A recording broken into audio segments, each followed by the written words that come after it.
Episode 3 की शुरुआत में हमने लिंगी के नाइटमेयर को देखा। अब तक आप समझ ही गए होंगे कि इसका हर एक एपिसोड किसी न किसी कैरेक्टर के डार्क पास्ट वाली मेमोरीज के साथ शुरू होता है। एपिसोड 1 में माउरा, एपिसोड 2 में आइक और इस एपिसोड में लिंगी। लिंगी ने सपने में देखा कि वो किसी लकड़ी के बॉक्स में बंद पानी में डूब रही है। फिर अपने दिमाग में वेकअप की आवाज सुनने के बाद इसकी अचानक से नींद खुल गई। एक और बात, ये सपने देखते वक्त इनकी आंखों में ब्लैक ट्रायंगल सा बन जाता था। लिंगी के किमोनो पर भी वही शिप वाला ट्रायंगल लोगो बना था। वर्जीनिया ने ब्रेकफास्ट के बाद लिंगी और उसकी मां को कमरे में मिलने के लिए बुलवा लिया। आइक ने शिप पर मौजूद एक मेल डॉक्टर मरे से ईडा के बॉडी की जांच करवाई। बहुत कोशिश करने के बावजूद भी डॉक्टर मरे मौत की सही वजह नहीं बता पाए। डॉक्टर साहब को लगता है कि ईडा की मौत किसी नेचुरल कॉज की वजह से हुई होगी, लेकिन माउरा अच्छे से जानती थी कि कल तक तो ईडा एकदम तंदुरुस्त थी। इस मामले का कोई सही हल निकलने तक सारे ईडा की मौत को राजी रखेंगे। फिर अचानक से उनकी शिप घने कोहरे में अटक गई। ये फॉग इतना डेंस था कि शिप के पैसेंजर को आगे का कुछ भी नजर नहीं आ रहा था। सेबेस्टियन और विल्हेल्म ये सोचकर परेशान हो रहे थे कि बिना कंपास और क्लियर व्यू के वो आगे का रास्ता कैसे पार करेंगे। फ्रांस को लगता है कि इन्हें अब कैप्टन के ऑर्डर सुनना बंद कर देना चाहिए। आइक पूरी तरह से पगला गया है। इवन आइक को भी लगने लगा है कि वो पागल हो रहा था। आइक ने माउरा को वो रिबन और बेड के नीचे वाली टनल दिखाकर कहा कि उसकी कुछ समझ में नहीं आ रहा कि इधर क्या चला है। इसकी फैमिली 2 साल पहले आग में जलकर मर चुकी थी, तो फिर उसकी बेटी का रिबन प्रोमीथियस पर कैसे पहुंच गया। माउरा के पास भी इस सवाल का सीधा जवाब नहीं था। माउरा बस इतना जानती थी कि इंसानों को हमेशा ही अपने दिमाग पर भरोसा नहीं करना चाहिए। कभी कभी न्यूरॉन्स में शॉर्ट सर्किट होने की वजह से ह्यूमंस रियलिटी में कंफ्यूज हो सकते हैं या फेक रियलिटीज बना सकते हैं, हेलुसिनेशंस वगैरह।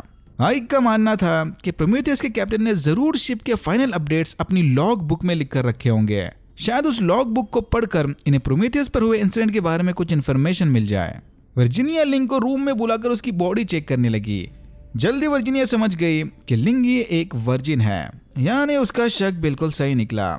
ये गेशा का बस भेस बनाकर न्यूयॉर्क जा रहे थे, लेकिन अब गेशा का भेस लिया है तो उसकी ड्यूटी भी निभानी होगी। वर्जीनिया ने इसे 8 बजे तक तैयार रहने को कहा।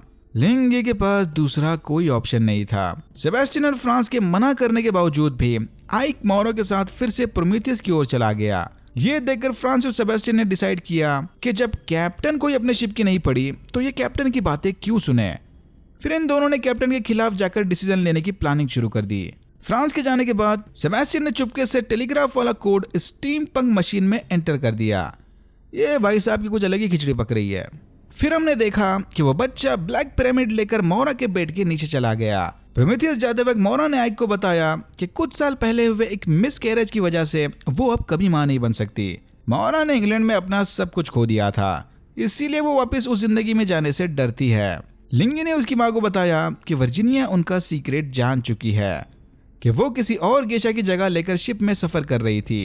ये सुनते ही युग गुस्से में उसे डांटने लगी। ना ही लिंगी उस लड़की की जगह लेती और ना इन्हें आज ये दिन देखना पड़ता। लिंगी की मां नहीं चाहती थी कि उसकी तरह लिंगी को भी एक प्रोस्टिट्यूट की जिंदगी जीनी पड़े, पर लिंगी की एक गलती की वजह से शायद ये भी उसी लाइफ का हिस्सा बनने जा रही है। ये सुनते ही लिंगी रोते हुए रूम से बाहर भाग गई और शिप के डेक पर पड़े एक डब्बे में जाकर छुप गई। अंदर जाते ही लिंगी की कॉन्शियसनेस फिर से उसकी पुरानी डार्क मेमोरीज में चली गई। लिंगी ने किसी लड़की को गलती से ज्यादा बेहोशी की दवा देकर मार दिया था ताकि वो लड़की को बेहोश करके उसकी जगह ले पाए। फिर लिंगी की मां ने डेड बॉडी को एक लकड़ी के डब्बे में भरकर नीचे पानी में फेंक दिया। प्रेजेंट टाइम वाली लिंगी उसी डब्बे में कैद ये सब देख रही थी। पानी में फेंके जाने के डर से लिंगी जोर जोर से चिल्लाने लगी कि तभी ओलेग ने शिप के डेक पर रखे बॉक्स को खोलकर लिंगी को बाहर निकाल दिया। शुकजे कोहरे में आवाज लगाते हुए लिंगी को ढूंढ रही थी। मम्मी की पकड़ से बचाने ओलेग इसे अपने साथ प्राइवेट स्पॉट पर ले गया, यानी ये लाइफ बोट वाली जगह। फ्रांस टो को लेकर ईडा की डेड बॉडी दिखाने ले गया। ईडा की मौत की वजह किसी को नहीं पता थी। फिर टो अकेले ईडा की बॉडी उठाकर लोअर डेक में ले गई। जब ये सब चला था तब क्रेस्टर और एंजल एक दूसरे के काम में हाथ बटा रहे थे। प्रोमीथियस पर पहुंचकर आइक ने देखा कि वहां कैप्टन की लॉग बुक का कोई पता नहीं, लेकिन केरबरोस की तरह ही यहाँ के भी कैप्टन के बेड के नीचे सुरंग बनी थी। माउरा ने नीचे उतरकर चेक किया, बट ये वाली टनल भी बंद निकली। दूसरी तरफ वो बच्चा बेड के नीचे से बाहर आ गया, मानो वो कुछ ढूंढने के लिए गया हुआ था। कुछ देर बाद ही ग्रीन बीटल से डोर अनलॉक करके यहाँ डैनियल भी आ गया। बच्चे ने डैनियल को इशारा करते हुए बताया कि जिस चीज को वो ढूंढने गया था वो उसे नहीं मिली। आइक को अब भी यही सवाल खाया जा रहा था कि आखिर इस बेड के नीचे बनी टाइल टनल का क्या मतलब है। आइक ने मोरा को बताया कि कुछ महीने पहले हेनरी सिंगलटन नामी एक ब्रिटिश बिजनेसमैन ने 3 जर्मन शिप्स खरीदे थे। उन शिप्स को 3 महीनों के लिए मरम्मत के लिए ले जाया गया था ताकि शिप्स का कम्युनिकेशन सिस्टम अपग्रेड किया जा सके। टनल के दरवाजे पर बने ये लोगो इसी कंपनी का सिंबल है, यानी हेनरी सिंगलटन की कंपनी ने कम्युनिकेशन सिस्टम के साथ साथ शिप्स में और भी ढेर सारे चेंजेस किए थे। ओलेग लिंगी को किनारे पर बिठाकर खाना लेने चला गया, लेकिन ओलेग के जाते ही लिंगी को फिर से अपने पास्ट की विजन्स आने लगे। ओरिजिनली लिंगी की दोस्त मेमे इस शिप में सफर करने वाली थी। मेमे को लगता था कि इस सफर के दौरान उसे जापानीज लैंग्वेज और डांस वगैरह सिखाया जाएगा। लिंगी ने प्लान बनाया कि शिप के निकलने से ठीक पहले वो मेमे को बेहोशी की दवा पिलाकर खुद उसकी जगह ले लेगी, लेकिन दवा का डोज थोड़ा ज्यादा होने की वजह से मेमे मर गई। फिर लिंगी और उसकी माँ मेमे की बॉडी को पानी में फेंककर अमेरिका की ओर निकल पड़े। लिंगी फॉग के अंदर बैठी फिर से इस डार्क मेमोरी को जी रही थी कि तभी ओलेग उसे होश में ले आया। लिंगी को अब लगता है कि इन जैसे लोगों को बड़े सपने देखने का कोई हक नहीं। हल्का होकर नीचे जाने पर क्रिस्टर को पता चला कि उसकी छोटी बहन अब नहीं रही। सदमे में जाकर क्रिस्टर शिप की खिड़की तोड़ने लगा ताकि एडा की आत्मा यहाँ से आजाद हो जाए।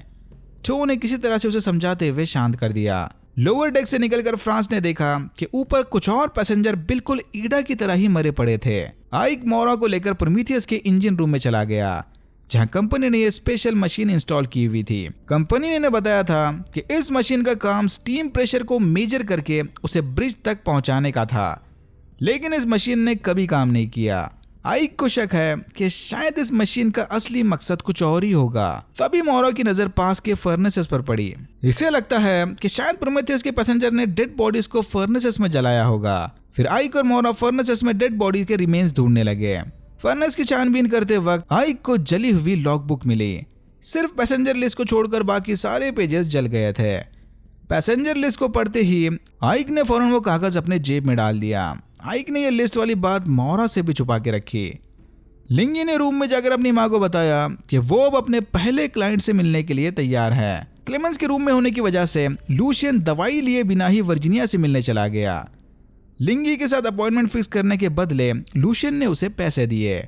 यहीं हमें पता चला कि लूशियन और वर्जीनिया को भी बिल्कुल मोरा और आइक की तरह ही लेटर मिला था। लिंगी लूशियन के सामने डांस परफॉर्म करने के बाद कपड़े उतारने लगी, लेकिन लूशियन ने उसे रोक दिया। वो यहाँ इसलिए नहीं आया था, उसे बस लिंगी के साथ इस कैबिन में अकेले थोड़ा टाइम बिताना था। तभी लूशियन को जबरदस्त झटका आया और वो कांपते हुए जमीन पर गिर गया। लूशियन ने लिंगी को बताया कि चिंता करने की कोई बात नहीं, ये सीजर वाला पीरियड जल्दी खत्म हो जाएगा। शिप पर वापस आते ही आइक ने मोरा को बताया कि वो पैसेंजर से इनके साइड मिशन वाली बात छुपा कर रखे। फ्रांस को एडा की तरह और भी ढेर सारे बॉडीज मिले। सेबेस्टियन के मना करने के बावजूद भी फ्रांस ने कंट्रोल अपने हाथ में लेने का डिसीजन लिया। फ्रांस ने लोअर डेक में जाकर पहले वहां के लोगों को अपनी रिबेल आर्मी में शामिल किया। इससे पहले कि ओलेग जाकर कैप्टन को खबर कर दे, फ्रांस के आदमियों ने उसे पकड़ लिया और जेरोम के साथ बांध दिया। एंजल ने रेमिरो को बताया कि फ्रांस कैप्टन के खिलाफ म्यूटिनी प्लान कर रहा है, लेकिन रेमिरो को पता चल गया था कि एंजल क्रिस्टर के साथ साइड अफेयर चला रहा था। एंजल के इन्हीं हरकतों की वजह से रेमिरो ने एक आदमी को मारकर उसकी आइडेंटिटी ले ली थी। इतना करने के बावजूद भी एंजल नहीं सुधरा। एंजल ने इसे बताया कि वो अपना नेचर नहीं बदल सकता।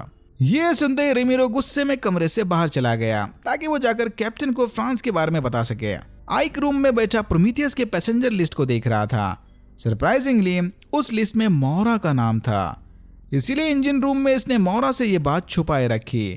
तभी रेमिरो ने आकर इसे फ्रांस के बारे में बताया, लेकिन इसे यहाँ आने में थोड़ी देर हो गई। फ्रांस से टोकी रिबेल आर्मी ने आइक को बताया कि अब शिप का कंट्रोल उनके पास है और वो अब शिप को सीधा न्यूयॉर्क लेकर जाएंगे। डैनियल ने रूम में जाकर इस मैकेनिकल डिवाइस की मदद से शिप के इस मशीन को एक्टिवेट कर दिया, वही स्टीम प्रेशर मेजर करने वाली मशीन। मशीन के एक्टिवेट होते ही केर्बेरोस अचानक कहीं टेलीपोर्ट हो गई। एपिसोड 4 के ओपनिंग फ्लैशबैक सीन में हमने लूशियन और जेरोम की बैक स्टोरी देखी। ये दोनों फ्रेंच आर्मी के लिए काम किया करते थे। एक मिशन के दौरान इनके कमांडर के मरते ही लूशियन ने उसकी आइडेंटिटी लेने का डिसीजन लिया। लूशियन को लगा था कि लेफ्टिनेंट की आइडेंटिटी मिलते ही इनकी जिंदगी बन जाएगी, लेकिन जेरोम इस फैसले के सख्त खिलाफ था, तो लूशियन ने जाने से पहले जेरोम को बेहोश करके एक पिंजरे में बांध दिया। वेकअप की आवाज सुनने पर जेरोम की जब आंख खुली तो उसने देखा कि आइक और रेमिरो भी इनके साथ यहाँ कैद थे। फिर फ्रांस ओलेग और जेरोम को छुड़ाकर डेड बॉडीज निपटाने अपने साथ ले गया। इन्हें एक एक करके ये डेड बॉडीज शिप से नीचे फेंकने थे। विलियम ने फ्रांस को बताया कि इनकी शिप अचानक से किसी तरह टेलीपोर्ट होकर ईस्ट में पहुंच गई, बिल्कुल उसी लोकेशन पर जहां ये 3 दिन पहले थे, और आसपास प्रोमेथियस का कोई अता पता नहीं। लकीली शिप के कंपास काम कर रहे थे। फ्रांस ने क्रू मेंबर्स को ऑर्डर दिया कि प्लान के मुताबिक वो शिप को वेस्ट की तरफ मोड़ें। लोअर डेक वाले रिबेल्स डेड बॉडीज की पूछताछ करने सेबेस्टियन के पास चले गए। सेबेस्टियन ने डर के मारे इन्हें सब कुछ सच बता दिया कि कंपनी से इन्हें ऑर्डर मिले थे कि वो प्रोमेथियस को डुबा दे, बट कैप्टन ने ऐसा नहीं किया। और उस बच्चे के आने के बाद से ही इनकी शिप पर पैसेंजर्स अननोन रीजन की वजह से मर रहे थे। यह सुनते ही एबन ने उस बच्चे को शैतान घोषित कर दिया और सारे हथियार उठाकर उस बच्चे की तलाश में निकल पड़े। ओलेग को लगा कि शायद प्रोमेथियस के पैसेंजर भी बिल्कुल ऐसे ही मरे होंगे। डेड बॉडीज को पानी में फेंकते वक्त जेरोम को उसके मरे हुए कमांडर के विजन्स आए। क्लेमेंस के उकसाने के बाद आखिरकार लूशियन ने उसे सब कुछ सच बता दिया कि उसे सीजर की बीमारी है। झटके रोकने के लिए उसे बार बार ये पोटाशियम बोरमाइड के डोज लेने पड़ते हैं। इसी ड्रग की वजह से उसे परफॉर्मेंस में भी इश्यूज आ रहे थे।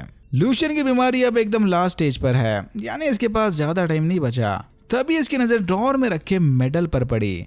ये देखकर लूशियन गुस्से में बाहर चला गया और मेडल को पानी में फेंक दिया। फ्रांस की गैंग मोरा को उसी के रूम में लॉक करने ले गए। आइक और रेमिरो कैद से आजाद होकर वेंट के जरिए बाहर भाग गए। आइबन के कहने पर सारे मोरा के रूम की तलाशी लेने चले गए, लेकिन अंदर बच्चे का कोई अता पता नहीं था।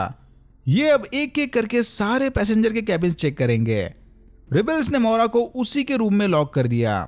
सबके वहां से जाने के बाद मोरा को बेड के नीचे से खटखटाने की आवाज आई। मोरा के बेड के नीचे भी बिल्कुल कैप्टन की कैबिन की तरह ही टाइल टनल बनी थी, जिसमें वो बच्चा छुप कर बैठा था। डैनियल इंजन रूम वाली मशीन को मैकेनिकल डिवाइस के साथ कनेक्ट करके कुछ प्रोग्रामिंग करने लगा। ओलेग की मदद से जेरोम गार्ड्स को चकमा देकर अंदर भाग गया। शिप के कॉरिडोर में घूमते वक्त जेरोम को फिर से अपने पुराने मेमोरीज के विजन्स आने लगे। गार्ड से बचने जेरोम क्लेमेंस के रूम में चला गया। फिर क्लेमेंस भी इसके साथ कैप्टन को छुड़ाने के मिशन में शामिल हो गई। फ्रांस ब्रिज पर ओलेग से पूछताछ कर रहा था कि तभी वहां सेबेस्टियन आ गया। नजदीक वाले लैंड तक पहुंचने इन्हें एटलीस्ट 5 दिनों का सफर तय करना होगा। तब तक हथियारों से लैस सरफिले रिबल्स को शांत करने का बस एक ही तरीका था, उन्हें जो चाहिए वो दे दो, यानी वो बच्चा उनके हवाले कर दो। रिबल्स बच्चे को ढूंढते हुए सारे पैसेंजर्स को उन्हीं के रूम में लॉक करने लगे। एंजल के रूम में पहुंचते ही क्रेस्टर की माँ समझ गई कि इन दोनों के बीच जरूर कुछ चल रहा है। फिर अपने रिलीजियस माँ से ताने सुनने के बाद क्रेस्टर एंजल के मुंह पर थूक कर वहां से चला गया। मोरा ने उस बच्चे से उन टनल्स के बारे में पूछा, बट एज यूजुअल बच्चे ने अपना मुंह नहीं खोला। लेकिन इस बार इसने मोरा की मदद की। बच्चे ने ग्रीन बीटल के जरिए दरवाजे का लॉक खोल दिया। अब तक तो आपने नोटिस कर ही लिया होगा कि मोरा के मेंटल हॉस्पिटल वाला रूम नंबर और इसके शिप के कैबिनेट का नंबर सेम है, 1011। फिर ये दोनों उस ग्रीन बीटल का पीछा करते हुए आइक को ढूंढने चले गए। फ्रांस ने देखा कि आइक और रेमिरो वेंट के जरिए रूम से बाहर भाग गए। वेंट से बाहर निकलते इन दोनों की मुलाकात जेरोम और क्लेमेंस से हुई। जेरोम ने आइक की बेड़ियां तोड़कर उसे आजाद कर दिया। इनका प्लान है किसी लाइफ बोट में बैठकर फिर से प्रोमेथियस के अंदर जाना, ताकि वो शिप के टेलीग्राफ को रिपेयर करके मदद बुलवा सके। लूशियन को लगा कि शायद क्लेमेंस मुसीबत में होगी, इसलिए वो बंदूक लेकर अपनी बीवी को ढूंढने चला गया। मोरा उस ग्रीन बीटल का पीछा करते हुए आइक के पास पहुंच गई, बट इन्हें नहीं पता था कि क्रेस्टर चुपके से इन पर नजर रखे हुए है। आइक ने मोरा से पूछा कि अगर वो प्रोमेथियस के बारे में कुछ भी जानती है तो इन्हें साफ साफ बता दे। मोरा ये सुनकर काफी कंफ्यूज थी, पर इससे पहले कि वो कोई जवाब दे पाए वहां पर रिबेल्स आ गए। फ्रांस ने बताया कि इन्हें सिर्फ बच्चा चाहिए, वो और किसी को कोई नुकसान नहीं पहुंचाना चाहते। उस बच्चे ने भी चुपचाप खुद को रिबेल्स के हवाले कर दिया। जेरोम ने उन्हें रोकने की नाकाम कोशिश की, बट तभी फ्रांस ने उसे गोली मारकर बेहोश कर दिया। जेरोम को वही छोड़कर रिबेल्स सबको वहां से अंदर ले गए। फ्रांस से गोली खाने के बाद जेरोम फिर से उसके फ्लैशबैक मेमोरीज में पहुंच गया।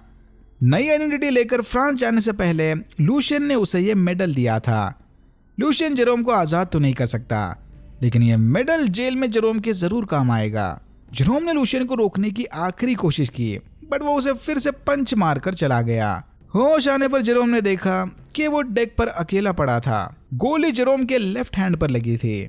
जेरोम ने गार्ड्स को मारकर आइक और क्लेमेंस के साथ बाकी सबको छुड़ा लिया। फिर ये सारे बच्चे को बचाने बाहर चले गए। शिप के डेक पर रिबेल्स और इनके बीच जबरदस्त लड़ाई छिड़ गई और इसी मौके का फायदा उठाकर आइबन ने उस बच्चे को शिप से नीचे पानी में फेंक दिया।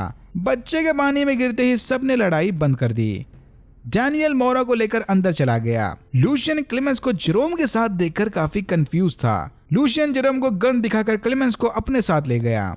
इसने क्लेमेंस को समझाया कि वो जेरोम की किसी भी बात पर भरोसा ना करे। सब कुछ शांत होते फ्रांस की गैंग लोअर डेक में चली गई और आइक बाकियों के साथ डाइनिंग रूम में चला गया। आइक ने मोरा को साइड में लेकर उसे प्रोमीथियस की पैसेंजर लिस्ट दिखाई। इससे अब सब कुछ जानना था, बट इससे पहले कि मोरा कुछ बोल पाए डाइनिंग रूम का कैबिनेट चमकने लगा। वो बच्चा किसी तरह फिर से टेलीपोर्ट होकर इस शिप में वापस चला आया। सारे इसे जिंदा देखकर हैरान रह गए। फिर वो बच्चा बिना कुछ बोले मोरा से लिपट गया और यहाँ होता है एपिसोड 4 खत्म। अगर आपको वीडियो अच्छा लगा तो please like share and subscribe for more videos like this. मैंने ऐसे और भी वीडियोस बनाए जिनके लिंक सबको डिस्क्रिप्शन बॉक्स में मिल जाएंगे। Thank you very much for watching and I am hoping to see you in my next one.